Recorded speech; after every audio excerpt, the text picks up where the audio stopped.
పడిన వేళ తోడై ఉండి నడిపిస్తున్నావు. వ్యాధి బాధలందు తోడై ఉండి స్వస్థపరిచావు. బండ పడిన వేళ తోడై ఉండి నడిపిస్తున్నావు.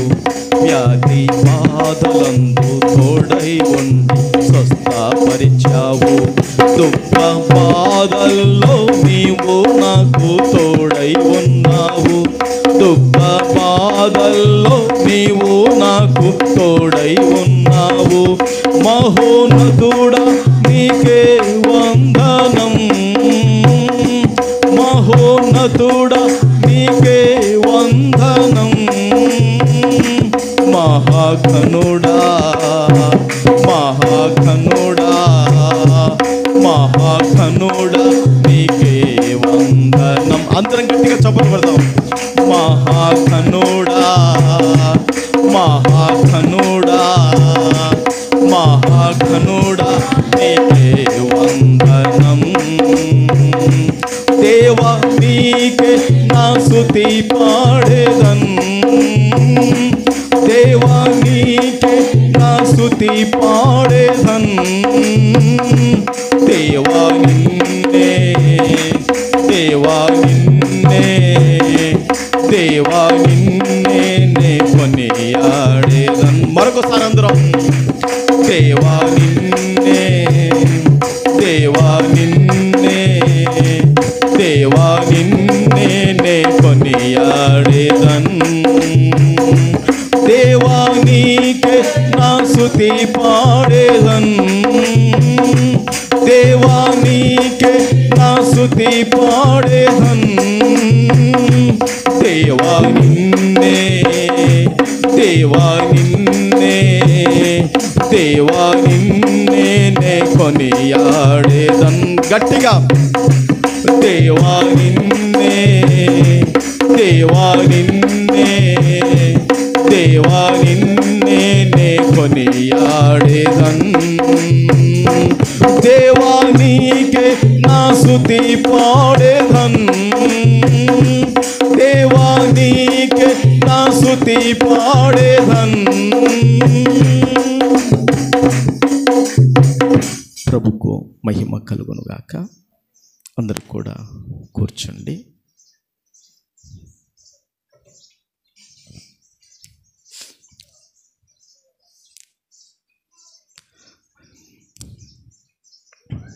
కూడి వచ్చిన దేవుని సంగమ, మనందరి ధ్యానం నిమిత్తమై పరిశుద్ధ గ్రంథముల నుండి సామెతలు గ్రంథము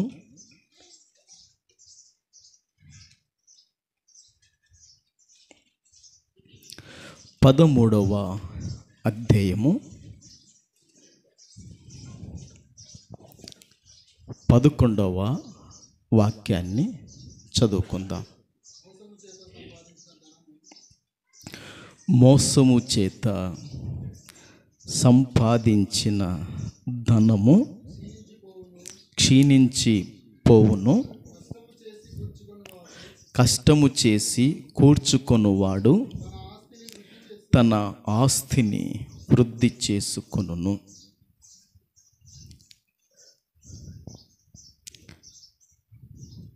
దేవుని బిడ్డలరా, కూడి వచ్చిన సంగమ, చదువుబడిన ఈ లేఖన భాగాన్ని పరిశుద్ధాత్మ దేవుడు మన అందరి వినికిడిలో ఆశీర్వదించునుగాక. ఈ చదువుబడిన వాక్యములో 2 విషయాలను మనం జాగ్రత్తగా ఆలోచన చేయాలి. దేవుని బిడ్డలారా, ఎన్ని విషయాలండి? 2 విషయాలను మనం జాగ్రత్తగా ఆలోచించాలి. మొదటి విషయము ఏమిటంటే, మోసము చేత సంపాదించిన డబ్బు అది తరిగిపోతుంది అని వాక్యము సూటిగా మనతో మాట్లాడుతుంది కదా. రెండో మాట ఏమిటంటే, కష్టము చేసి కూర్చుకొనివాడు తన ఆస్తిని వృద్ధి చేసుకుంటాడు. ఈ రెండు విషయాలు మీరు చాలా జాగ్రత్తగా ఆలోచన చేయండి. ఈ లోకములో భౌతికంగా మనము మన వెనక మన జీవన సహకారులు, ఆ తర్వాత కుమారులు, కుమార్తెలు ఈ విధంగా అందరూ ఉంటారు కనుక దేవుని బిడ్డలారా, ఈ లోకములో మోసముతో తమ జీవిత యాత్రను కొనసాగించే వాళ్ళు ఉంటారు. నీతికి నిజాయితీకి నిలబడి ఆ జీవిత యాత్రను కొనసాగించే వాళ్ళు ఉంటారు. ఈ రెండు విషయాలు దేవుని బిడ్డలారా జాగ్రత్తగా మీరు ఆలకించండి. పరిశుద్ధాత్మ దేవుడు కొన్ని విషయాలు ఆయన మన ఎదుట ఈ యొక్క ఆదివారపు ఆరాధనలో ఈ వాక్యం ద్వారా భౌతికంగా శరీరపరంగా మనం ఎట్లా కష్టపడాలనో దేవుడు వాక్యములో నుంచి మనతో ఈ ఆదివారము మాట్లాడునుగాక. ఒకసారి గట్టిగా చప్పట్లు కొట్టండి. ప్రభుకు మహిమ కలుగునుగాక. ఈ లోకములో దేవుని బిడ్డలారా, మాటలలో మోసం చేసేవారు ఉన్నారా లేదా? కొంచెం గట్టిగా చెప్పండి అమ్మా. ఎవరో లేరు అన్నట్టుంది. ఎవరు అనలే కదా, ఎవరు అనలేదుగా. దేవుని బిడ్డలారా, ఈ లోకములో మాటలలో ఏం చేసే వాళ్ళు ఉన్నారు? మోసం చేసేవాళ్ళు ఉన్నారు. దేవుని బిడ్డలారా, గత 2 దినాల క్రితము కర్రి మధ్యల నుండి నారాయణ శెట్టికి అద్భుతం జరిగింది. అతని ఇక్కడికి ప్రార్థనకు వస్తాడు. కర్రి మధ్య నుండి ఇక్కడికి వస్తాడు. వాళ్ళు కాపురం ఇప్పుడు నంద్యాలలో పెట్టారు. అతని కుమార్తెను, దేవుని బిడ్డలారా, ఈ పట్టణంలో రాజు వీధిలో వాళ్ళు కాపురం ఉంటారు. వారి కుమార్తె, అల్లుడు, పిల్లలతో. అతను ఫోన్లో మాట్లాడుతూ ఒక మాట చెప్పాడు. అయ్యా, మా అబ్బాయికి పెళ్లి కావాలి, ప్రార్థన చేయమని అడిగాడు. ఈ సంవత్సరము మీ అబ్బాయికి వివాహం అవుతుంది, నువ్వు భయపడొద్దు, యేసు ప్రభు నామంలో నేను పాశ్రం ప్రార్థన చేస్తాము, తప్పక మీ అబ్బాయికి వివాహం అవుతుంది అని అభయాన్ని ఇచ్చాను. అయితే దేవుని బిడ్డలారా, ఈ శెట్టిగారి ఇళ్ళలో దేవుని బిడ్డలారా, అమ్మాయికి పెళ్లి కుదిరించిన, అబ్బాయికి పెళ్లి కుదిరించిన, ఈ మధ్యన మ్యారేజ్ బ్యూరో వాళ్ళు ఉంటారుగా, ఈ పెళ్ళిళ్ళ వాళ్ళు ఉంటారుగా, దేవుని బిడ్డలారా, వాళ్ళు 1,00,000 అడుగుతారంట. అబ్బాయి తరపున 1,00,000, అమ్మాయి తరపున 1,00,000. ఎందుకు? సంబంధము మేము కుదిరించాం కనుక 2,00,000 మాకు ఇవ్వాలి అని అడుగుతారు, ఇప్పించుకుంటారు కూడానంట అని చెబుతూ, అయ్యా, మాకు సమీపమైన వ్యక్తి, మాకు దగ్గర వ్యక్తి ఏం చేశాడంటే, ఈ అబ్బాయి వాళ్ళతో 5,00,000 ఏం చేసినారు? దేవుని బిడ్డలారా, కట్నం మాట్లాడినారు. ఎవరితోని? అబ్బాయి వాళ్ళతో. అమ్మాయి దగ్గర నుంచి మేము మీకు 5,00,000 కట్నము ఇప్పిస్తాం, మీరు భయపడకండి, మీ డబ్బు మీకు వస్తుంది అని చెప్పారంట. ఈ అమ్మాయి తల్లిదండ్రుల దగ్గరికి వెళ్ళి దేవుని బిడ్డలారా 5 లక్షలు తీసుకున్నారంట. మీరు కట్నము మీ చేతుల్లో ఎందుకు వేయాలి?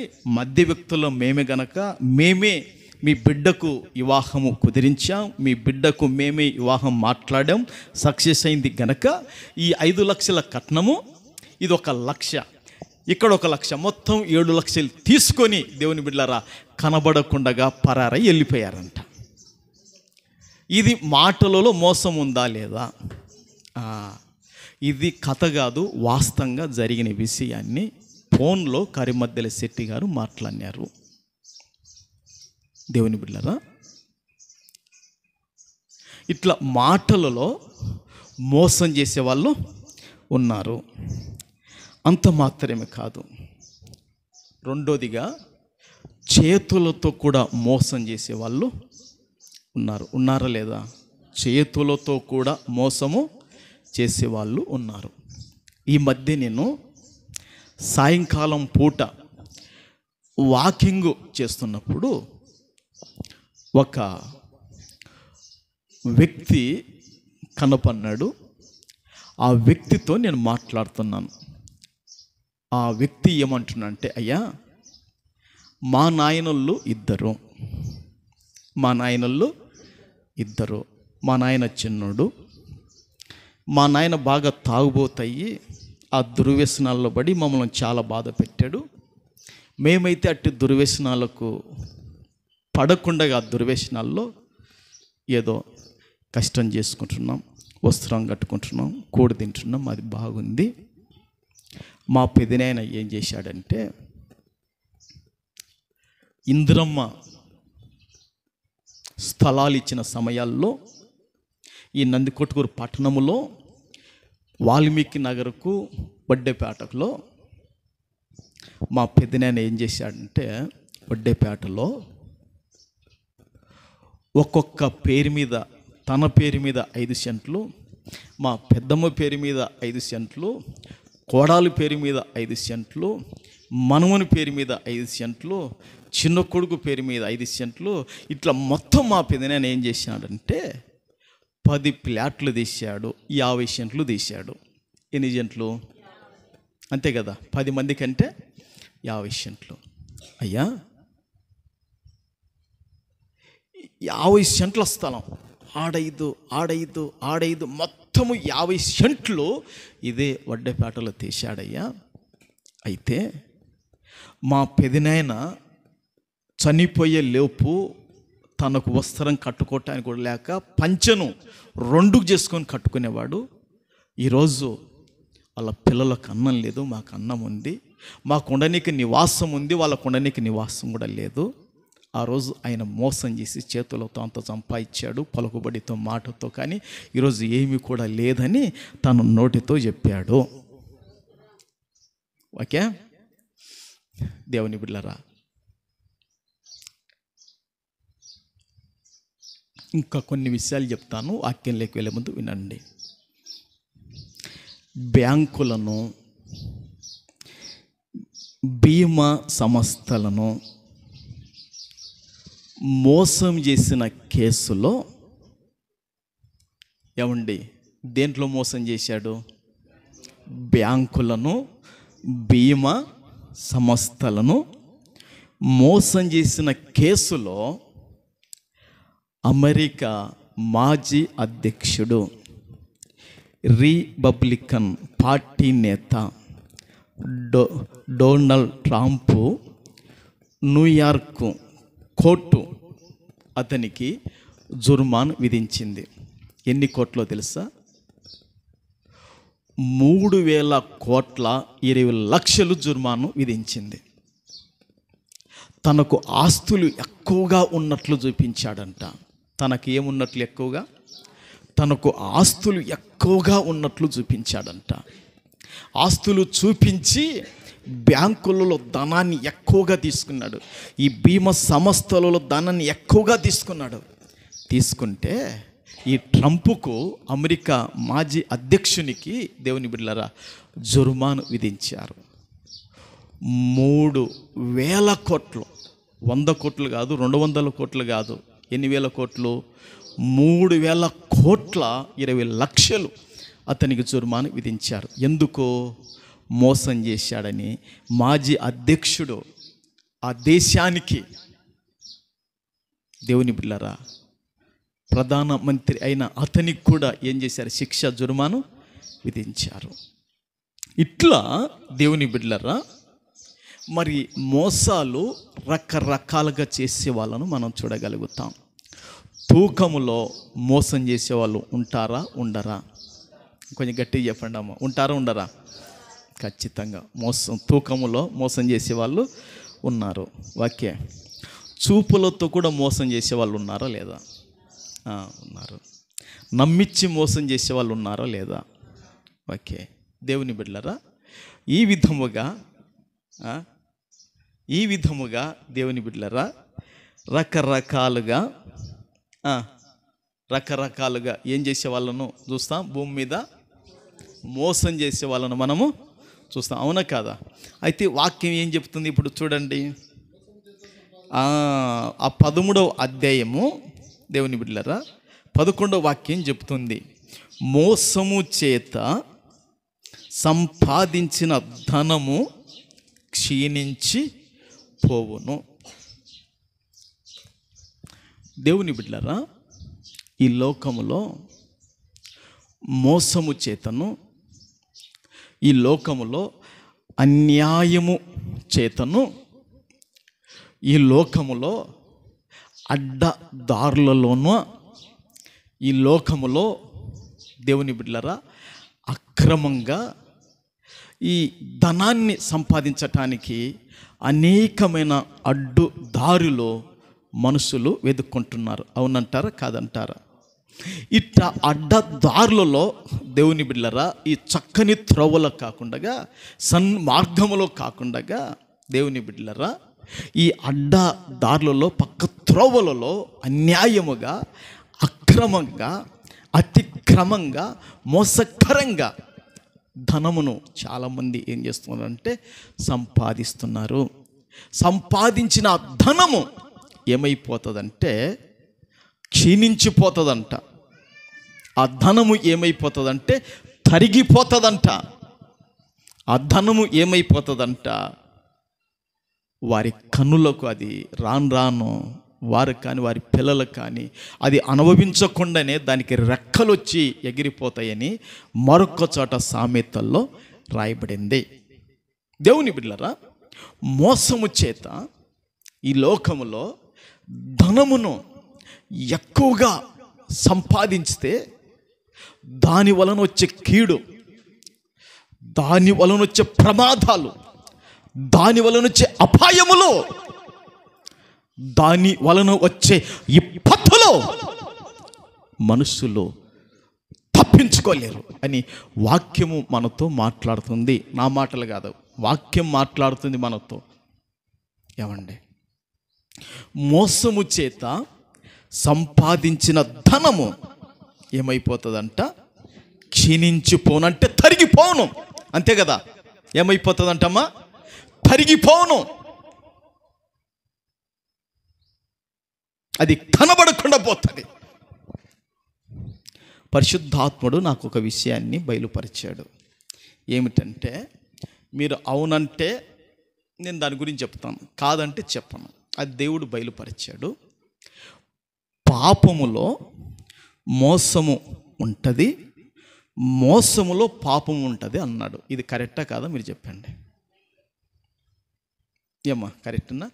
ప్రభు నాకు బయలుపరిచిన విషయం, ప్రసంగం తయారు చేస్తుంటే బయలుపరిచాడు. పాపములో మోసం ఉంటుందంట. దేంట్లో మోసము? మోసం ఉంటుంది. మోసములో పాపము, అవునా కాదా? ఆదికాండం ఒకసారి చూడండి, 13వ అధ్యాయము 13వ వాక్యం ఒకసారి చూడండి. ఆదికాండము 13:13.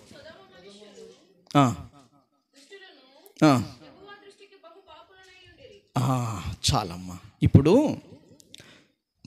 ఆదికాండము ఎన్నో వాక్యం చదువుకున్నాం చెప్పండి అమ్మా? 13, 13 చదువుకున్నాను. నేను కొంచెం ముందరికి దాటొచ్చాను. ఏంటదంటే అంశం చెప్పకుండా వాక్యాన్ని చెప్తున్నాను. రాసుకోండి, ఒకవేళ అంశం కూడా చెప్తాను. ఆ మాటను ధ్యానం చేద్దాం. కష్టము చేసి కూర్చుకొనుట దేవునికి ఇష్టము. చెప్పండి, అందరు కూడా చెప్పండి అమ్మా. కష్టము చేసి కూర్చుకొనుట దేవునికి ఇష్టము.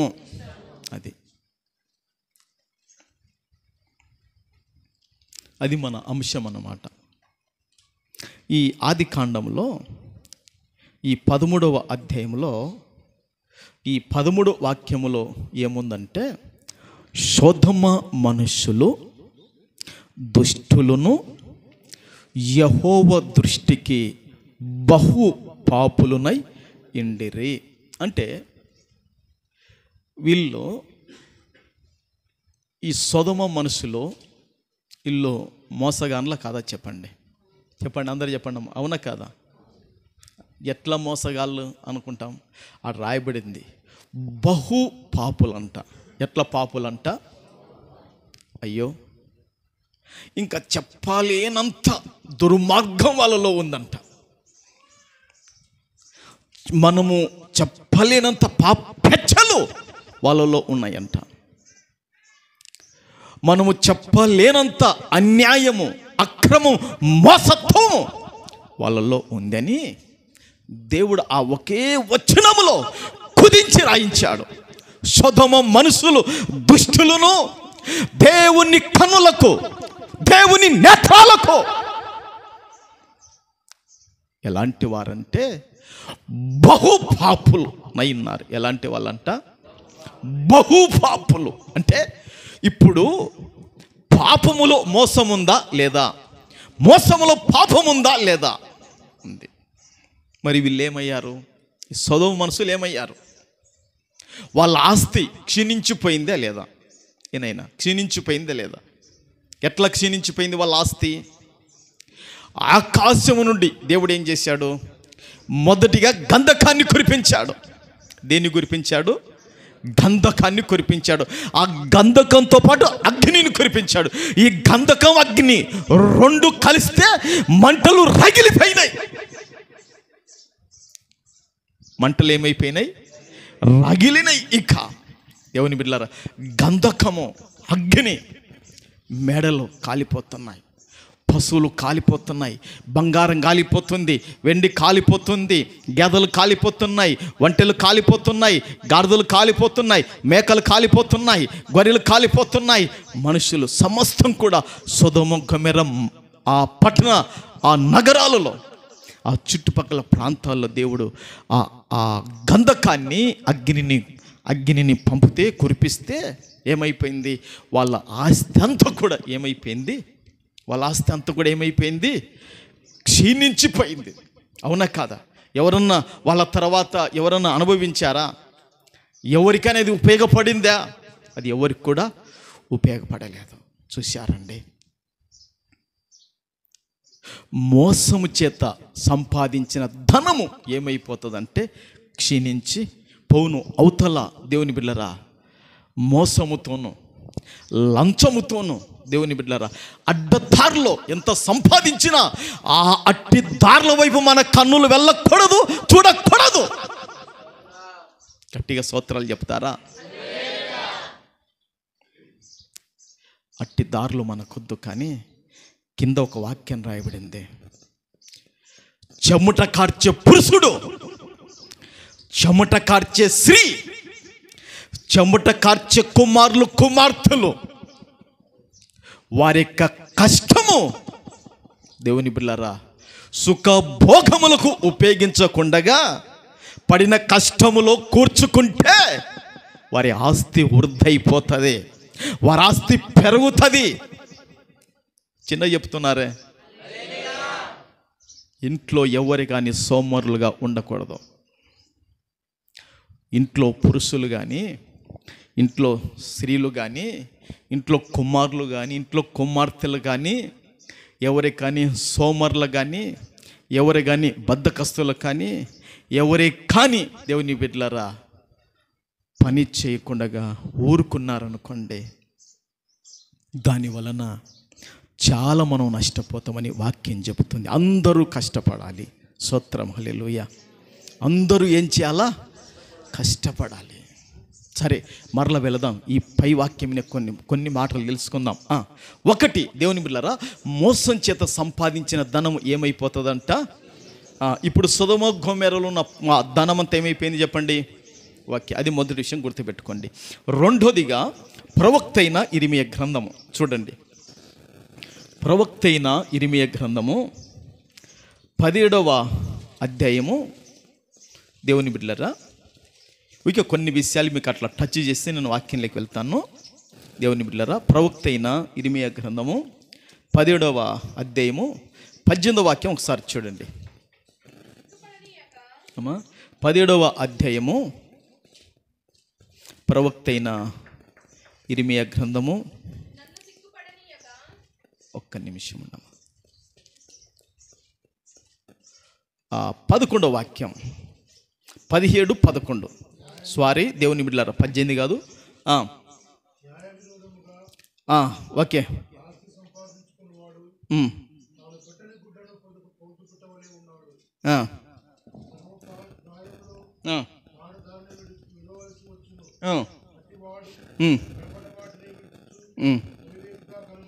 ఓకే, ఒకసారి మీరు ఆలోచన చేయండి. ఇక్కడ ఏం రాయబడింది? న్యాయ విరోధముగా అంటే అన్యాయముగా, అంతేనా? లేదా మోసముగా, అంతేనమ్మా? చెప్పండి, అంతేనా? నేను కాదా విక్రమ్, అంతేనా? న్యాయ విరోధముగా అంటే అన్యాయముగా, లేదా మోసముగా, లేదా అక్రమంగా, అతిక్రమంగా ఆస్తి సంపాదించుకున్నవాడు తాను పెట్టని గుడ్లను ఏది పొదుగుతుందంట? కౌంజు. ఈ మధ్య నేను కొత్త సేవకు వచ్చినప్పుడు నందికొట్కూరులో బోర్డు వేసి ఆ సెంటర్లో కౌంజు, ఈ పిట్టె మాంసం దొరుకుతుంది, తింటే మంచిదని ఉండేది. ఇప్పుడు బోర్డు ఉందో లేదో నాకు కనబడలేదు. ఓసారి ఈ కౌంజు మాంసము, దేవుని బిడ్డలారా, మనకు హైదరాబాద్ రూట్లో వెళుతుంటే అక్కడ కాల్చి తయారు చేసి కౌంజు దీని యొక్క మాంసాన్ని పెట్టి ఉంటారు. దీని యొక్క గుణం ఏంటంటే, దేవుని బిడ్డలారా, తాను పెట్టని గుడ్లను ఏం చేస్తుందంట? పొదగాలని చూస్తుందంట. దీని లక్షణం అటంట. ఈ న్యాయ విరోధంగా సంపాదించేవాడు కూడా సగం ప్రాయములో, బాగా సగం ప్రాయము, ఎప్పుడు సగం ప్రాయము మనకి 80 ఏళ్ళు, సగం ప్రాయము 40 ఏళ్ళు. సగం ప్రాయం ఎన్ని ఏళ్ళు? 40 ఏళ్ళు. అప్పటికి వచ్చేలోపు 40 ఏళ్ళకి వచ్చేలోపు బాగా కొడుకు కుమార్తె, దేవుని బిడ్డలారా, బాగా వివాహాలకు వచ్చింటారు. ఇంకా పెళ్ళిళ్ళు చేసే టైం పిల్లలకు. అప్పుడు ఆ టైములో సంపాదించినదంతా ఏమైపోతుందంట? అతను ఏం చేయాలంట? కాంతమ్మకు చెప్తాం, అతడు ఏం చేస్తాడంటే దాని అంతటి కూడా విడిచిపెట్టాలని. ఎంత బాధాకరం! ఎట్ట దొరుకుతాడో తెలియదు, ఎట్ట పడిపోతాడో తెలియదు, ఏ విధంగా నష్టం వస్తుందో తెలియదు. కానీ దేవుని బిడ్డలారా, న్యాయ విరోధముగా ఆస్తిని మోసకరంగా సంపాదిస్తే, దేవుని బిడ్డలారా, సగం ప్రాయములో వాడు దానిని విడవవలసి వచ్చును. అట్టివాడు కడపట చివరిగా అతడు ఎట్లా కనపడతాడంట? అవివేకిగా కనపడతాడు. ఎట్లా కనపడతాడంట? అవివేకిగా కనపడతాడు. తెలివి లేనోడుగా, బుద్ధి లేనోడుగా, ఓ పనికి మాలిన వ్యక్తిగా కనపడతాడంట. న్యాయ విరోధముగా మోసకరంగా ఆస్తి సంపాదిస్తున్నదంతా కూడా విడిచిపెట్టవలసిన సగం ప్రాయములో వస్తుందంట. ఆ తర్వాత ఇంకా వానికి తిప్పలే, కష్టాలే, బాధలు ఇంక ఎవరించలే నిన్ను వస్తాయంట అని చెప్తున్నాడు. ఇంకొక చోట ఏం రాయబడిందంటే చూడండి, దేవుని బిడ్డలారా, సామెతల గ్రంథములో 16వ అధ్యాయములో 8వ వాక్యములో ఒక మాట రాయబడింది. సామెతల గ్రంథము 16వ అధ్యాయము 8వ వాక్యము ఈ విధంగా మాట్లాడుతుంది చూడండి.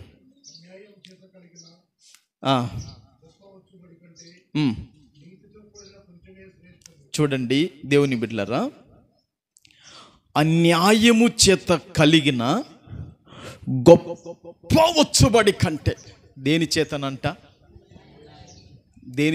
గట్టి చెప్పండమ్మా. అన్యాయము చేత ఎలాంటిది వస్తుందంట?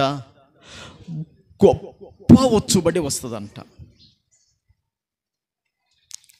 ఒకసారి ఏం జరిగిందంటే, ఈ లోకములో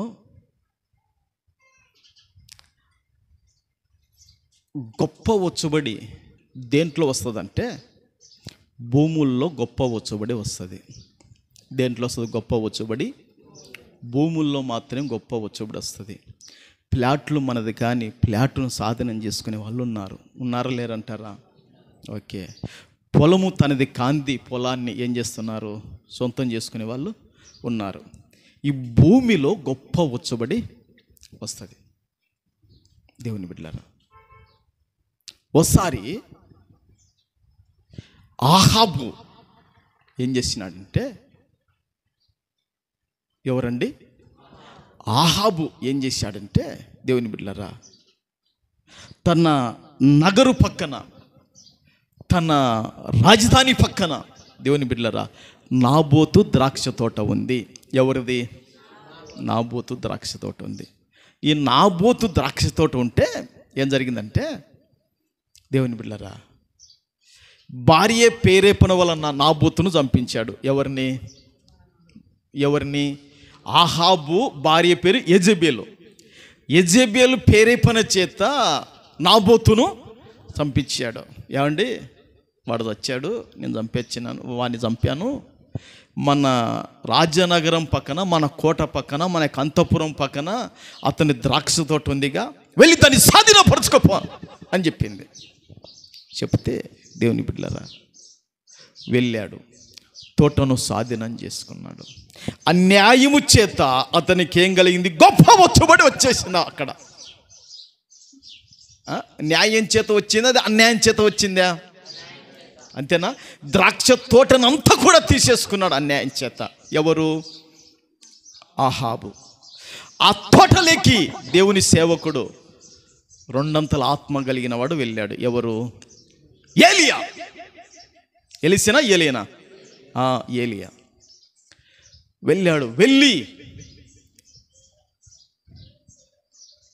నాబోతు రక్తాన్ని కుక్కలు నాకి తిన్నట్లుగా నీ రక్తాన్ని కూడా కుక్కలు నాకి తింటాయి అని చెప్పాడు. ఎంత ప్రమాదకరం ఒకసారి మీరు ఆలోచించండి. బైబిల్ ఏం చెప్తుందంటే, వాక్యం మనతో ఏం మాట్లాడుతుందంటే, దేవుని బిడ్డలారా, మోసము చేత సంపాదించిన ధనము క్షీణించిపోను. సొదొమ గొమొర్రా పట్టణాల్లో మోసం చేత సంపాదించారు, వాళ్ళ ధనం అంతా క్షీణించిపోయింది. ఒకటి గుర్తుపెట్టుకోండి వాక్య.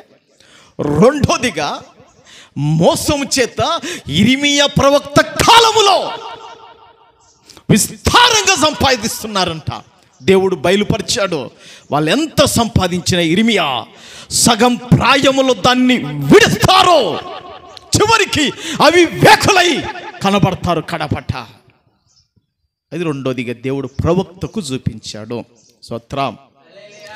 మూడోదిగా దేవుని బిడ్డలారా, ఆహాబు గురించి మనకు దేవుడు గొప్ప వచ్చుబడి వచ్చేసింది అతనికి. ఎట్లా? న్యాయంగా వచ్చిందా అన్యాయంగా వచ్చిందా?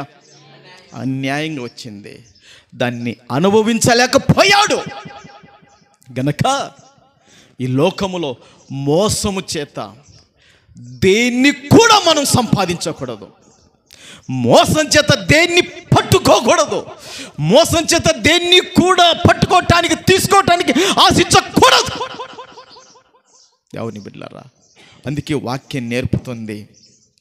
ఆ 13వ అధ్యాయం 11వ వాక్యంలోకి ఇప్పుడు రండి.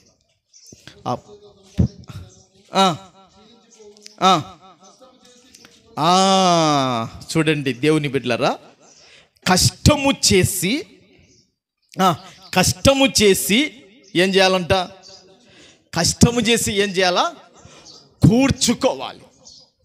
చాలామంది కష్టపడతారు, త్రాగుబోతులు అవుతారు. చాలామంది కష్టపడతారు, దేవుని బిడ్డలారా, తిండిపోతలు అవుతారు. చాలామంది కష్టపడతారు, దేవుని బిడ్డలారా, పాపములలో సుఖ విలాసాలలో మునిగి తేలుతుంటారు. కష్టపడిన దాన్ని ఏం చేయాలో తెలుసా? కూర్చుకోవాలి. ఈ మండు టెండలలో చీమలు కూర్చుకుంటాయిగా. మండు టెండలో చీమలు ఏం చేస్తాయి? కూర్చుకుంటాయి లేదా? మరి చీమ బలము లేని జీవులే, చీమలు శక్తి లేని జీవులే. అట్టి చీమలే ఈ భయంకరమైన ఎండలలో, వేసవి కాలములలో కూడా అవి కూర్చుకుంటాయంట. మరి ఈరోజు ఇంట్లో భర్త కష్టపడుతున్నాడు, ఇంట్లో భార్య కష్టపడుతుంది, ఇంట్లో కొడుకులు కోడళ్ళు, దేవుని బిడ్డలారా, అందరూ కష్టపడుతున్నప్పుడు దాన్ని ఏం చేయాలో తెలుసా? కూర్చుకోవాలి. దాన్ని ఏం చేయాలా? కూర్చుకోవాలి. పిల్లల చదువుల కొరకు కూర్చుకోవాలి, నెలలో పొదుపు కట్టడానికి కూర్చుకోవాలి, ఇంట్లో కంతులు కట్టడానికి కూర్చుకోవాలి. మనకి ఎన్నెన్నో కట్టేటివి ఉంటాయి, వాటన్నిటిని కట్టడానికి ఏం చేయాలా? కూర్చుకోవాలంటే ఏం చేయాలా? చెమట కార్చాలి. కూర్చుకోవాలంటే ఏం చేయాలా? చెమట కార్చాలి. దేవుని బిడ్డలారా, ఈరోజు కుటుంబాలు ఉన్నాయంటే మీ వెనక మీ తండ్రులు ఎంత కష్టపడినారో, ఈరోజు మీ తల్లులు ఎంత కష్టపడినారో అది కొడుకులు, కూతుర్లు, ఇంటికి వచ్చిన కోడళ్ళు గుర్తించాలి. ప్రభుకు మహిమ కలుగునుగాక. దేవుని బిడ్డలారా, మరి ఆడ కూర్చున్నాడు సత్యరాజు మామ. ఎంత కష్టపడింటే కూర్చుకొని ఉంటే ఈరోజు కుటుంబాన్ని పట్టుకొని వచ్చాడండి.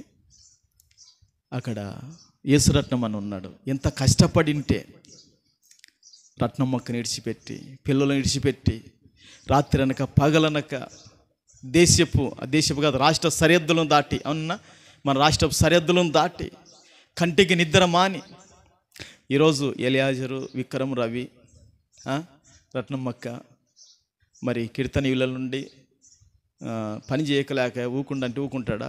లేదమ్మా, ఖచ్చితంగా నేను కష్టపడాల్సింది అంటాడు. ఊరికే పెట్టిన కూడా ఉండడు. దేవుని బిడ్డలారా, ఇంకా ఈరోజు రాలే. దేవుని బిడ్డలారా, ఏమ్మా యేసురాజుని ఏడ్చి వచ్చినవేమి? సంసోన్ అన్న ఇద్దరిని చేనికి పంపించినాక, ఓకే, సౌందరరాజు చేనికి పంపించిన మీ నాయన కూడా, ఓకే, ప్రభుకు మహిమ కలుగునుగాక. సేను నుంచి ఆదాయం మందిరంలోకి వచ్చునుగాక. ప్రభుకు మహిమ కలుగునుగాక. ఈరోజు దేవుని బిడ్డలారా, ఇక్కడ అందరూ మరి కష్టపడేతోళ్ళే. ఈడ సీనన్న కష్టపడేతోడే, జయరాజు, ఎలియాజరు, భరత్, విక్రము, మీరందరూ కూడా కష్టపడితేనే. దేవుని బిడ్డలారా, కష్టము చేసి కూర్చుకొనివాడు ఏం చేస్తాడంట?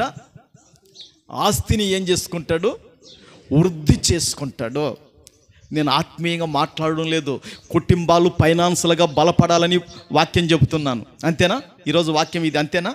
ఆత్మీయంగా చెప్తున్నానా, లేకుంటే ఆర్థికంగా ఫైనాన్షియల్గా మనం బలపడాలని చెప్తున్నానా? దేవుని బిడ్డలారా, ఆర్థికంగా ఫైనాన్షియల్గా మన కుటుంబాలు బాగుపడాలని చెప్తున్నాను. ప్రభుకు మహిమ కలుగునుగాక. హల్లెలూయా, హల్లెలూయా. చాలామంది చూడండి, ఉదయం నుంచి సాయంకాలం వరకు దినమంతా వేస్ట్ చేసుకునే వాళ్ళు ఉంటారు. చాలామంది పురుషులలో, చాలామంది స్త్రీలలో కూడా దినమంతా వేస్ట్ చేసుకునే వాళ్ళు ఉంటారు. కనీసం రోజుకు 200 సంపాయాల. స్త్రీ ఎక్కువ సంపాయలేక కనీసం 200, నెలకు 6,000 సంపాదించుకున్నాం అనుకోండి, ఏదో నెలంతా పూట జరిగిపోతుంది. ఇంట్లో పురుషుడు కనీసం రోజుకు 500 అన్నా సంపాదించే 15,000 ఇంట్లోకి వస్తే ఇంత భార్య పిల్లలను ఏదో చూసుకోగలుగుతాడు. అందుకే వాక్యం అన్ని బైబిల్లో దేవుడు రాయించాడు. కష్టము చేసి కూర్చుకున్నవాడు తన ఆస్తిని వృద్ధి చేసుకుంటాడు. 100 గనపడితేనే 100 టక్కున మార్చకండి, 500 గనపడితేనే 500 టక్కున మార్చకండి. అవసరమైతే దాన్ని మార్చండి, అవునసంగా మార్చకండి దాన్ని. బైబిల్ ఒక మాట చెప్తుంది, బుద్ధిహీనుడు ద్రవ్యాన్ని వ్యయపరుచును అని. బుద్ధిమంతుడు దాన్ని ఎత్తి పెట్టుకుంటాడు, అవసరానికి వస్తుంది. అగిపెట్టె కొనాలంటే నీకు ద్రవ్యం కావాలి, గ్యాస్ కొనాలంటే నీకు ద్రవ్యము కావాలి, కరెంటు బిల్లు కట్టాలంటే నీకు ద్రవ్యము కావాలి, నీళ్ళు మినరల్ వాటర్ తాగాలంటే నీకు ద్రవ్యము కావాలి, నువ్వు బట్టలు శుభ్రం కావాలంటే నీకు ద్రవ్యము కావాలి, రాత్రి బట్టలు సర్పులు నానబెట్టాలంటే ద్రవ్యము కావాలి. మరి ద్రవ్యము ఇన్నిటికి ఉపయోగం ఉందే, ఎందుకు మనం చెమట కార్చుకుంటున్నాం? మనం ఎందుకు కష్టపడడమో లేదో దేవుని బిడ్డలారా, కష్టపడాలని వాక్యం చెబుతుంది. కష్టము చేసి కూర్చుకున్నవాడు తన ఆస్తిని వృద్ధి చేసుకొనును. 100 సంపాదిస్తావు, 10 రూపాయలు కూర్చుకో. 200 సంపాదిస్తావు, 20 రూపాయలు కూర్చుకో. దాన్ని కూడబెట్టుకో, పొదుపు చేసుకో. దేవా, ఆ విధంగా నా చేతులు దీవించండి ప్రభు అని దేవుని అడగండి. ప్రభుకు మహిమ కలుగును గాక, ప్రభుకు మహిమ కలుగును గాక. మీ చేతులను దేవుడు సమకూర్చున్నట్లుగా చేయును గాక. మీరు పడిన కష్టాన్ని వృద్ధి చేసుకొందురు గాక.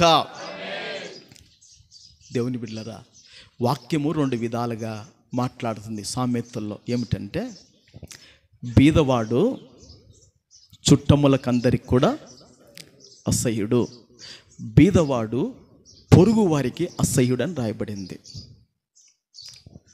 బీదతనములో ఉండకూడదంటే మనం ఏం చేయాలంటే కష్టపడాలి.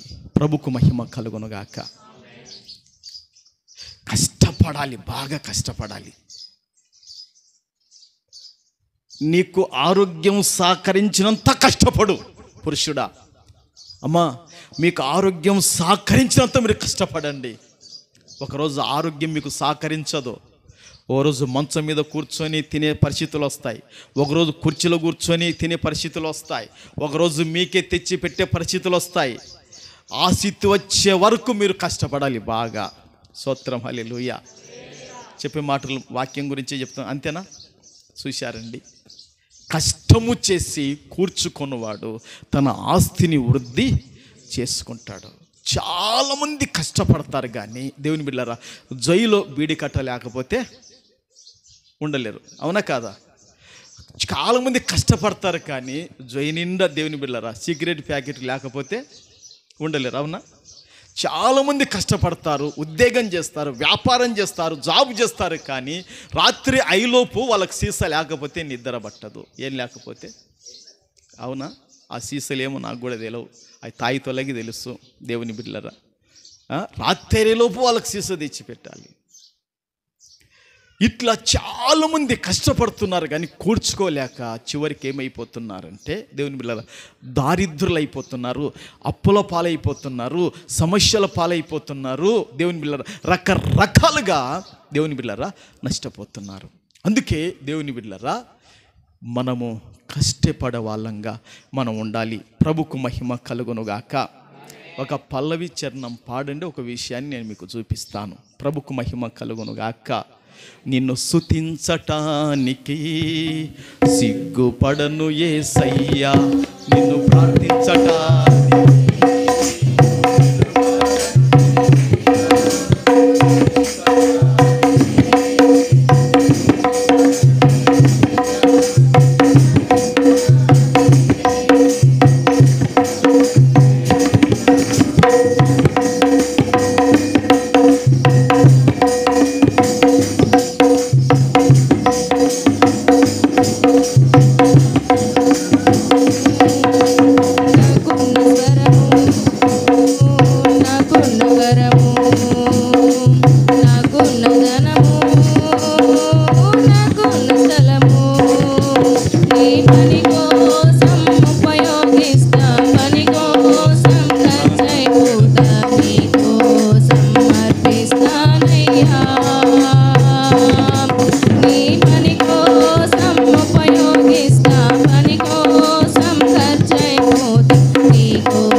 ఈ మధ్యనే దేవుని బిడ్డలరా, ప్రభుకు మహిమ కలుగును గాక. నూతన కుబేరుడు. ఏమండి కుబేరుడు అంటే? చెప్పండి. కుబేరుడు అంటే ఆస్తి పరుడు. దేవుని బిడ్డలరా, నూతన కుబేరుడు. ఫోటో కనపడుతుందా? ఫోటో కనపడుతుందా? ఇక్కడ ఫోటో కనపడుతుంది, ఇక్కడ అతని గురించి రాసినది కనపడుతుంది. దేవుని బిడ్డలరా, 29వ తారీఖు 1వ నెల 2024 సంవత్సరం, అంటే ఈ సంవత్సరము 1వ మాసంలో 29వ తారీఖున వచ్చేసింది ఇతని గురించి. ప్రపంచ కుబేరుడుగా బెర్నార్డు. ఏ కుబేరుడుగా? ప్రపంచ కుబేరుడుగా. మన ఇండియా దేశానికి కాదు, పక్కనున్న చైనా దేశానికి కాదు, పక్కనున్న పాకిస్తాన్కు కాదు, ప్రపంచపు యావత్తులో దేవుని బిడ్డలారా సంపాదించారు. అంత కుబేరుడైపోయాడు. ఇతని గురించి మీరు దేవుని బిడ్డలారా సెలువులో కొట్టండి. దేవుని బిడ్డలారా కొడితే, దేవుని బిడ్డలారా ఇతడు గొప్ప వ్యాపారవేత్త. తన తండ్రి యొక్క చేతిలో నుండి వ్యాపారాన్ని తీసుకొని ఇక డెవలప్ చేశాడు. దాన్ని పైకి తీసుకొని పోయి దేవుని బిడ్డలారా అందరిని కుబేరులను కొట్టుకుంటూ వచ్చేసి ఇతడే ప్రపంచానికి దేవుని బిడ్డలారా నూతన కుబేరుడుగా నిలబడినాడు. ప్రభుకు మహిమ కలుగును గాక. ప్రపంచం యావత్తులో ఒక క్రైస్తవుణ్ణి దేవుడు ప్రపంచ కుబేరుడుగా, ప్రపంచ ధనవంతునిగా దేవుడు పెట్టాడు. మళ్ళెందుకు దేవుడు ధనవంతులుగా పెట్టాడు? హల్లెలూయా. వాక్యం ఏం చెబుతుంది? మనము ధనవంతులం కావటానికే, మనం కుబేరులం కావటానికే ప్రభు మన నిమిత్తం దారిద్రుడు అయ్యను. చప్పట్లు కొడదాం. అయితే అందరూ కష్టపడాలి. అందరూ ఏం చేయాలా? నేను కష్టపడుతున్నా, ఆశ్రమ కష్టపడుతుంది, మేము దేంట్లో కష్టపడాలో దాంట్లో కష్టపడుతున్నాం. మీరు కూడా కష్టపడాలి. ప్రభుకు మహిమ కలుగును గాక. చదువుతాను, వినండి జాగ్రత్తగా, చెవులు పక్కకొనేకండి. దేవుని బిడ్డలారా, ప్రపంచ కుబేరుడిగా బెర్నార్డు ఎల్కాన్ మాస్కును వెనక్కి నెట్టి ఫ్రాన్సుకు చెందిన వ్యాపారవేత్త బెర్నార్డ్ అర్నాల్డ్ ప్రపంచ కుబేరుడిగా స్థానం సంపాదించారు. దేవుని బిడ్డలారా, ఇక్కడ ఏముందంటే అదే నూతన కుబేరుడుగా బెర్నార్డ్ అర్నాల్డ్ ప్యారిస్ ఫ్రాన్సుకు చెందిన ప్రముఖ లగ్జరీ వస్తువుల company LVMH CEO Bernard Arnold 74 సంవత్సరాలు అత్యంత సంపన్నుడిగా స్థానం సంపాదించారు. ఎలానా మస్క్ స్థానములో అర్నాల్డ్ చేరుస్తూ తాజాగా ఫోర్బ్స్ కంపెనీ రియల్ టైమ్ బిలియనర్ల జాబితాను ప్రకటించింది. ప్రపంచ కుబేరుడి స్థానములో ఎలానా మస్క్ ఆస్తుల విలువ శుక్రవారం $24.5 బిలియన్లు తగ్గిపోగా బెర్నార్డ్ అర్నాల్డ్ ఆస్తుల విలువ ఏకంగా $23.6 బిలియన్ల పెరిగి $27.8 బిలియన్లకు చేరుకున్నట్లు ఫోర్బ్స్ వివరించింది. ఇట్లా దేవుని బిడ్డలారా, నేను సగమే చెప్పాను. ఇక్కడ ఇంకా చాలా విషయాలు ఇక్కడ ఉన్నాయి. ప్రభుకు మహిమ కలుగును గాక. ఎలానా మాస్కుని ఏం చేసింది? వెనక్కి నెట్టి ఇతడు పైకి వెళ్ళిపోయాడు. ప్రభుకు మహిమ కలుగును గాక. ఈరోజు దేవుని బిడ్డలారా, మనమందరం కూడా ఏం చేయాలో తెలుసా? కష్టపడి దాన్ని కూర్చాలి. ప్రభుకు మహిమ కలుగును గాక. హల్లెలూయా, హల్లెలూయా. 50 చీరలు ఉంటే ఇంకా ఇంకొక చీర ఎందుకు? దేవుని బిడ్డలారా, 15 జోతలు ఉంటే ఇంకొక జోత ఎందుకు నీకు? అవి సరిపోవా? మాకు 7-8 జోతలే ఉన్నాయి.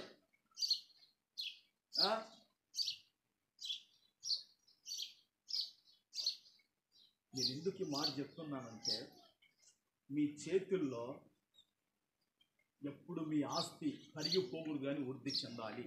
ప్రభుకు మహిమ కలుగును గాక. ప్రభుకు మహిమ కలుగును గాక. దేవుని బిడ్డలారా, ఈ విధముగా ఈ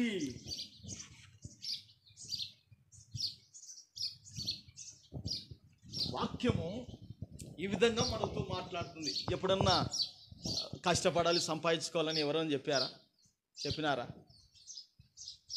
చెప్తే స్వస్థత గురించి, చెబితే ఆశీర్వాదం గురించి, చెబితే ఆదరణ గురించి, చెబితే మేలు గురించి, అంతేగా.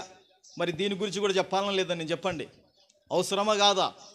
దేవుని బిడ్డలారా, అవసరమా కాదా? మనకి ఏదైనా ఊకి వచ్చేది ఉందా?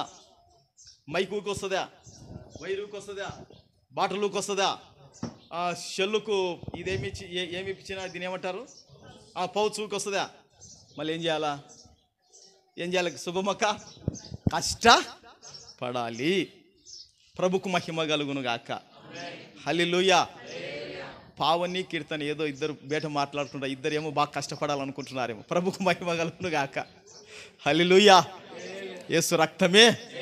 చూడండి, అక్కడ రాయబడింది, కష్టము చేసి కూర్చుకొనువాడు తన ఆస్తిని వృద్ధి చేసుకుంటాడు. హల్లెలూయా, హల్లెలూయా.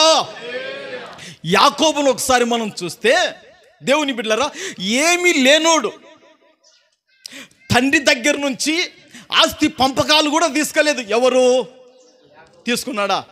ఎట్ట వెళ్ళాడు? మామకాడికి కర్ర తీసుకొని వెళ్ళాడు. ఎట్ట వెళ్ళాడు? కర్ర తీసుకొని వెళ్ళాడు. కర్ర తీసుకొని వెళ్ళిన వాడు, దేవుని బిడ్డలారా, తిరిగి తన తండ్రి ఇంటికి వస్తున్నప్పుడు 2 గుంపులు అయ్యాడు. ఎన్ని గుంపులు అయినాయి? 2 గుంపులు అయ్యాడు. దేవుని బిడ్డ, 2 గుంపులు కావటానికి ఏంటో తెలుసా? నా వెనక నా భార్య ఉంది, నా వెనక నా కుమారులు ఉన్నారు, నా వెనక నా కుమార్తెలు ఉన్నారని పగలు ఎండకు ఎన్నాడు, పగలు ఎండకు ఎండినాడు. దేవుని బిడ్డలారా, రాత్రి మంచుకు తడిచాడు, ఉరుముల ఎట్టుకు దేవుని బిడ్డలారా నిలబడగలిగాడు. ఎన్నో క్రూర మృగాలు వచ్చినా భయపడక తాను కష్టపడ్డాడు. రాత్రనక పగలనక కష్టపడి, దేవుని బిడ్డలారా, తనకొచ్చే జీతానంతా ఏం చేశాడంటే కూర్చుకున్నాడు. తనకొచ్చేదంతా ఏం చేశాడు? కూర్చుకున్నాడు. మామ ఎన్నిసార్లు మోసం చేశాడంటే 10 సార్లు మోసం. యాకోబు మంద విస్తరిస్తుంది. యాకోబు, ఇంతవరకు నీకు జీతము చారలు గలవి పెట్టాను, ఇప్పుడు చారలు గలగా నీకు నల్లని దానిలో నీకు జీతం పెడుతున్నా అన్నాడు. అప్పుడు దేవుడు అన్ని నల్లవి ఇచ్చేసాడు, మేకల్లో గొర్రెలలో. ఒరే ఇవి అభివృద్ధి అవుతున్నాయని చెప్పి మళ్ళీ తప్పించి మరల నీకు చారలు గల వాటి జీతం అన్నాడు. దేవుని బిడ్డ, అప్పుడు మరల దేవుడు చారలు ఇచ్చాడు. అప్పుడు అవన్నీ ఏం చేశాడంటే యాకోబు కూర్చుకునేవాడు. యాకోబు ఏం చేసుకునేవాడు? ఆస్తిని కూర్చుకునేవాడు. దేవుని బిడ్డలారా, ఆస్తిని ఆ విధంగా యాకోబు కూర్చుకొని ఏమీ లేనోడండి. దేవుని బిడ్డలారా, 1 సెంటు, దేవుని బిడ్డలారా, కనీసం తన తండ్రి ఆ రోజుల్లో దేవుని బిడ్డలారా నయ పైస కూడా చేతల పెట్టలేదు. ఏమీ పెట్టకపోయినా కూడా దేవుని బిడ్డలారా కష్టపడి కూర్చుకున్నాడు. కూర్చుకున్నప్పుడు గొప్ప ఆస్తి పరుడైపోయాడు. ఎవరు? యాకోబు. ప్రభుకు మహిమ కలుగును గాక. హల్లెలూయా, హల్లెలూయా. రాసుకోండి దేవుని బిడ్డలారా, చదవద్దు కానీ రాసుకోండి.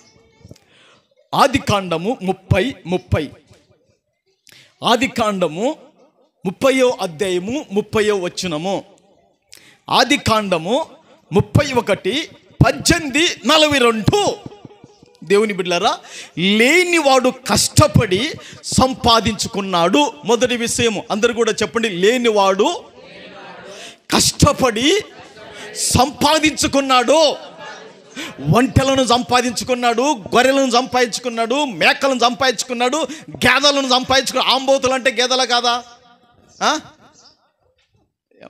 మన చర్చిలు ఎవరెవరికి ఉన్నాయి? ఇప్పుడు ఫస్ట్ ఎస్ రాజు ఏమ్మా ఉన్నాయి కదా, మీకు ఆంబోతులు ఉన్నాయి కదా. మళ్ళీ ఇప్పుడు పావును కూడా తెచ్చిపెట్టుకున్నది ఆంబోతును. దేవుని బిడ్డలారా, ఇట్లా యాకోబు అనేక విధాలుగా ఏం చేశాడంటే సంపాదించాడు. ఆ 30:30లో రాయబడింది, నేను ఎప్పుడు నా ఇంటి వారి కొరకు సంపాదించుకోవాలి అంటున్నాడండి. దేవుని బిడ్డలారా, నీ ఇంటి వారి కొరకు నువ్వు కష్టపడాలి, సంపాదించాలి, పేదరికాన్ని పారదోలాలి. ప్రభుకు మహిమ కలుగునుగాక. ఉందేనైనా రిఫరెన్స్లు రాసుకున్నారా? ఓకే, అందరూ కూడా చెప్పండి. నేను ముందు వచ్చినాక వెళ్తాను. నాకు ఇంకా 5 నిమిషాలు ఉంది, గంటకు ముగిస్తాను. కరెక్ట్గా 5 నిమిషాలు అయితే గంట అవుతుంది. దేవుని బిడ్డలారా, లేనివాడు, గట్టిగా చెప్పండి అందరూ, లేనివాడు కష్టపడి సంపాదించుకున్నాడు. ఇది యాకోబు విషయము చెప్తుంది. ఓకే, ఒక్క మాట మీరు చూడండి. రూతు గ్రంథం ఒక మాట చూడండి. రూతు గ్రంథము 3వ అధ్యాయము 2వ వాక్యం ఒకసారి చూడండి. రూతు గ్రంథం 3వ అధ్యాయము 2వ వాక్యము. ఎవని పనికత్తల యొద్ద నీవు ఉంటివో ఆ బోయాజు మనకు బంధువుడు. ఇదిగో ఈ రాత్రి అతడు కళ్ళమున ఎవలు తూర్పారబట్టింపబోచున్నాడు. దేవుని బిడ్డలారా, చాలు. ప్రభుకు మహిమ కలుగును గాక. హల్లెలూయా చెప్పండి గట్టిగా. ఇంకొకసారి చెప్పండి, ఇంకొకసారి చెప్పండి. ఓకే, చాలు. దేవుని బిడ్డలారా, నయోమి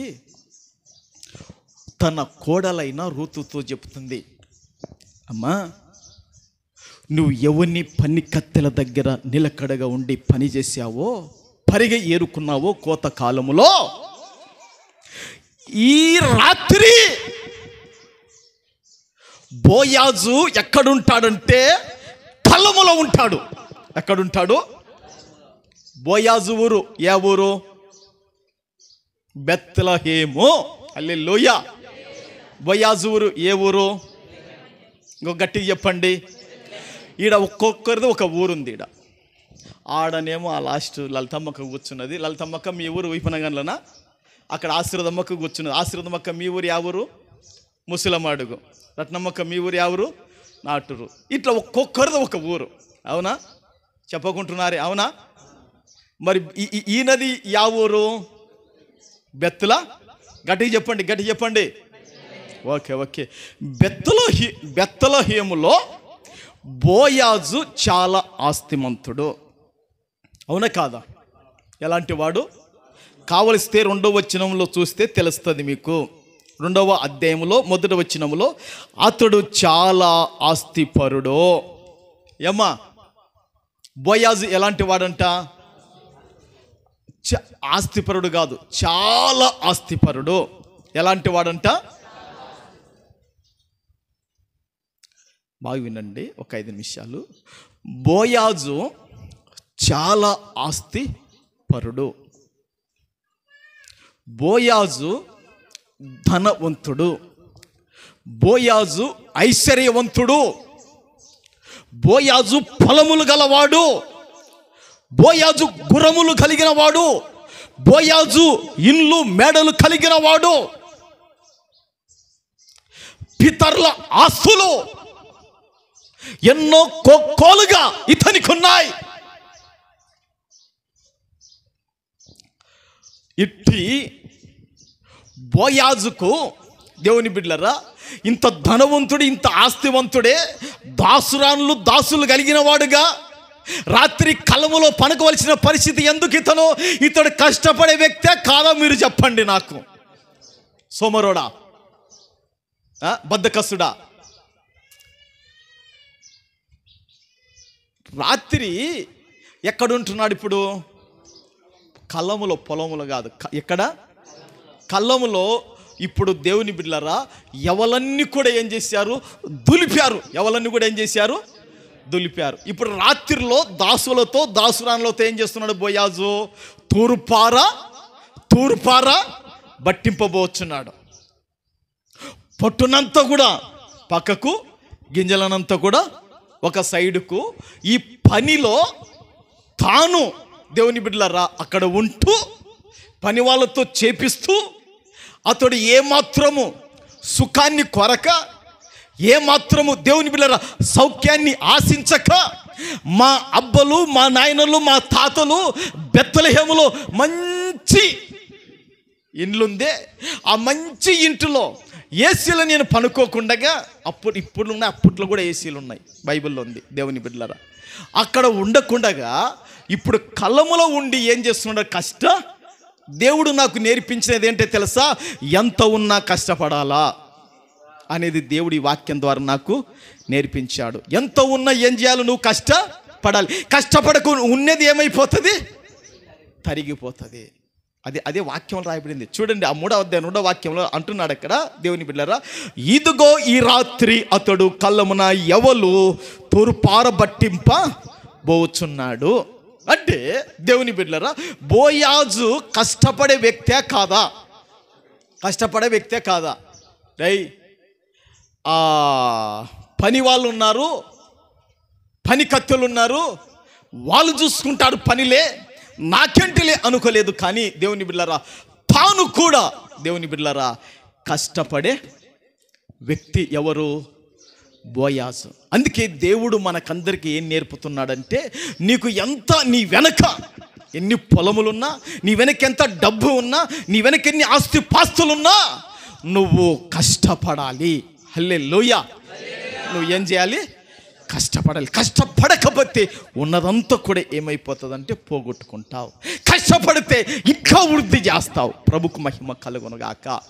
ఒక్క విషయం చెప్తాను, వినండి దేవుని బిడ్డలారా.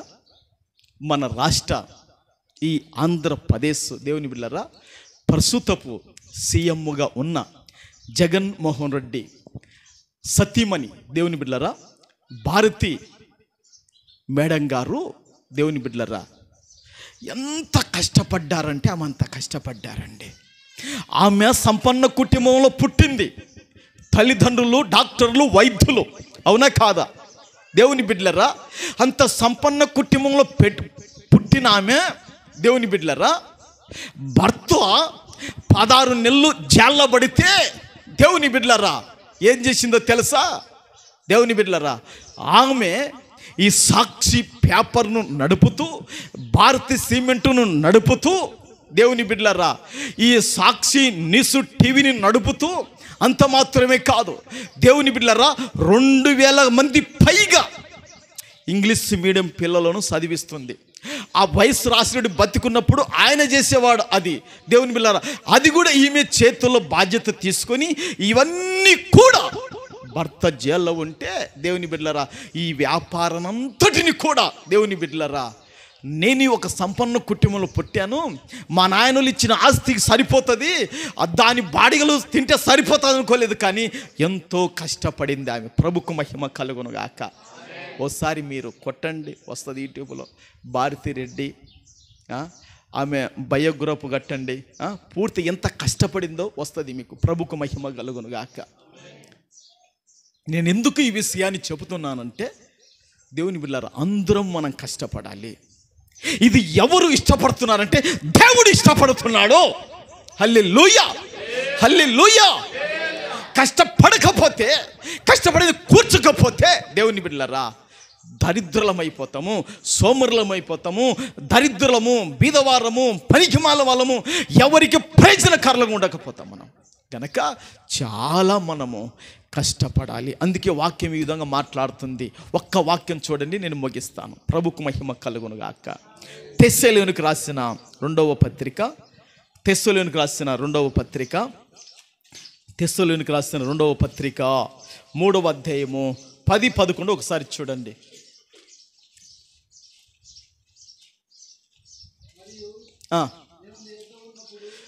మరియు మేము మీ యొద్ద ఉన్నప్పుడు ఎవడైనను పని చేయనొల్లని ఎడల వాడు ఆహారం అస్సలు తినకూడదని మీకు ఆజ్ఞాపించితిమి కదా. మీలో కొందరు ఏ పనియు చేయక పరుల జోలికి పోవచ్చు అక్రమముగా నడుచుకొనుచున్నారని వినుచున్నాము. అట్టివారు నెమ్మదిగా పని చేయొచ్చు సొంతముగా సంపాదించుకొనిన ఆహారం భుజింపవలనని మన ప్రభువైన యేసుక్రీస్తు పేరట వారిని ఆజ్ఞాపూర్వకముగా హెచ్చరించుచున్నాము. చప్పలు కొట్టి ప్రభువును కనపడదాం. హల్లెలూయా. హల్లెలూయా, హల్లెలూయా. మరి పని చేసి కూర్చుకొనుట దేవునికి ఇష్టమా కాదా చెప్పండి అమ్మ, చెప్పండి, అందరు చెప్పండి. పని చేసి కూర్చుకొనుట దేవుని ఇష్టమా కాదా? మరి చీమలే కూర్చుకుంటుంటే మనం కూర్చుకోకూడదని దేవుని యొక్క ఇష్టం ఎక్కువగా ఉంది. మనం కూర్చుకోకూడదని ఎవరికి ఇష్టం ఉండదంటే సాతానికి ఇష్టం ఉండకూడదని.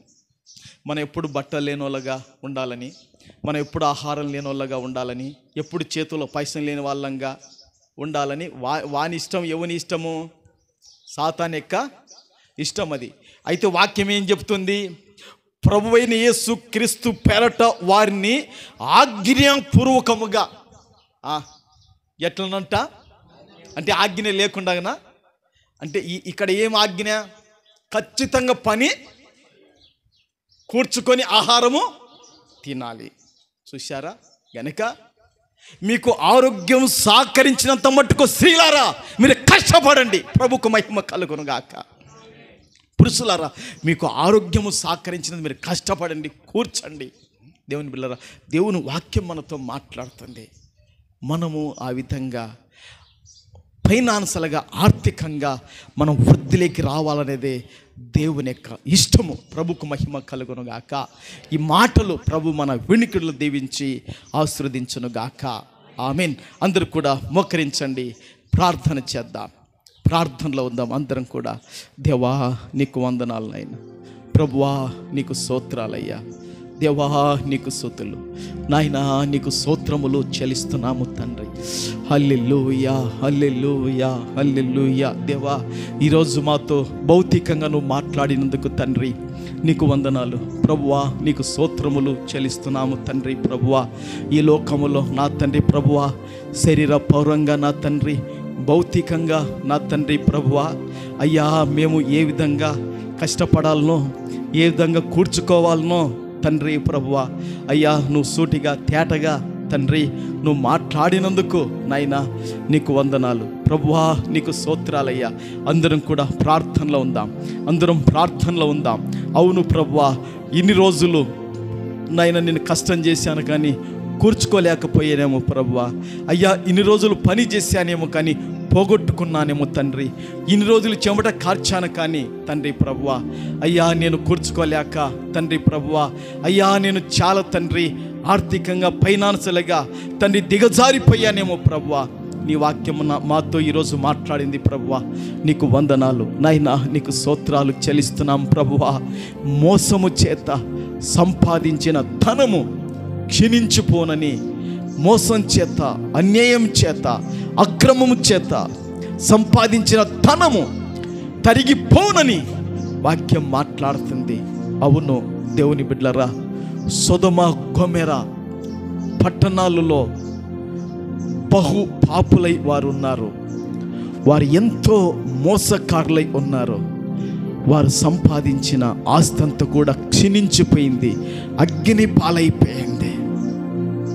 దేవుని బిడ్డలారా, అంత మాత్రమే కాదు, ప్రవక్త ఇర్మియా కాలములో న్యాయ విరోధముగా ఆస్తి సంపాదిస్తున్నారు. దాని విషయం ప్రవక్తకు దేవుడు చూపించాడు, బయలుపరిచాడు. సగం ప్రాయములో తాన్ని విడిచిపెడతాడని. అంత మాత్రమే కాదు, అన్యాయముగా గొప్ప వచ్చుబడి ఆహాబుకు తీసుకున్నాడు, నాబోతు యొక్క ద్రాక్ష తోటను. దాని వలన చాలా కీడు వచ్చేసింది ఆహాబుకు. దేవుని బిడ్డలారా, దేవా అన్యాయం అనేది తండ్రి, మోసకరమైనది తండ్రి, ఎంత ప్రమాదకరమో నువ్వు తేటగా లేఖనాల నుంచి నువ్వు చూపించావు ప్రభువా, నీకు వందనాలయ్యా. కష్టము చేసి కూర్చుకున్నవాడు తన ఆస్తిని వృద్ధి చేసుకొనును. ప్రభువా నేను కష్టపడుతున్నాను తండ్రి, ఆస్తి వృద్ధిలోకి రావడం లేదు. దుష్టుడు ఎత్తుకపోతున్నాడు, దుష్టుడు దొంగలిస్తున్నాడు. దేవా మా చేతుల్లో మా బ్యాంక్ బ్యాలెన్సులు అన్ని ఖాళీ అయిపోతున్నాయి ప్రభువా. దుష్టుడు ఎక్కడ కన్నమేసి దొంగిలిస్తున్నాడు తండ్రి. అయ్యా కష్టము చేసి కూర్చుకున్నవాడు తన ఆస్తిని వృద్ధి చేసుకుని రాయబడింది. నైనా తండ్రి ఈ లోకములో మా వెనుక తండ్రి మా సంతానం ఉన్నారు గనక, మా వెనుక తండ్రి ప్రభువా మమ్మల్ని నమ్ముకున్న తండ్రి జీవన సాకారి తండ్రి నైనా స్త్రీలు ఉన్నారు గనక ప్రభువా, మీరిచ్చిన సంతానం ఉంది కనుక ప్రభువా నైనా ఆ రోజు యాకోబు కష్టపడ్డాడయ్యా. ఏమి లేనివాడు కష్టపడ్డాడా?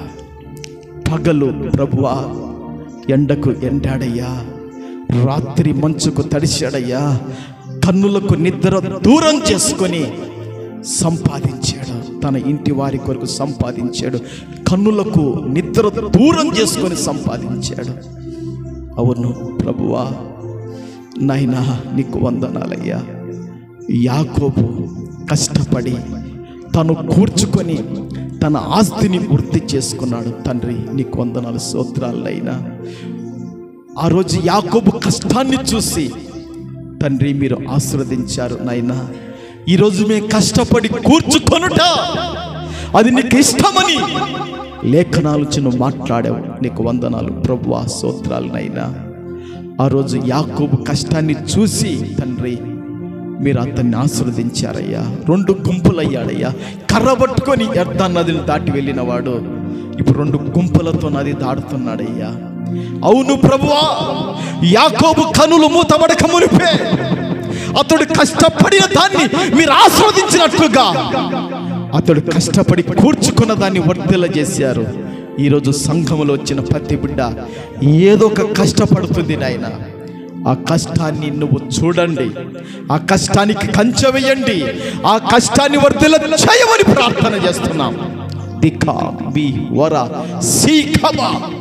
తండ్రి నీకు వందనాలు, స్తోత్రాలు, సహాయం చేయండి ప్రభువా. అదే విధంగా నాయన బోయాజు ఎంతో ఆస్తి పరుడైనప్పటికీ, బోయాజు ఎంతో ధనవంతుడైనప్పటికీ, బోయాజు పని కత్తెలు పనివారు కలిగినప్పటికీ ప్రభువా తన సౌకర్యం ఇంటికాడ చూసుకోలేదు, కానీ ధాన్యపు కుప్ప ఎద్ద పనుకున్నాడు తండ్రి ప్రభువా నైనా. ధాన్యపు కుప్ప ఎద్ద బోయాజు పనుకున్నాడయ్యా. నిజంగా ప్రభువా ఆ వాక్యం ద్వారా మాకు నేర్పిస్తున్నావు నువ్వు. మా వెనుక మా పితరులు సంపాదించినది ఎంత ఉన్నా తండ్రి మేము కూడా కష్టపడాలనిదే వాక్యపు వెలుగులో నుంచి మాకు నువ్వు భౌతికంగా శరీరపరంగా చూపించారు. నీకు వందనాలు ప్రభువా, నీకు స్తోత్రములు చెల్లిస్తున్నాము తండ్రి.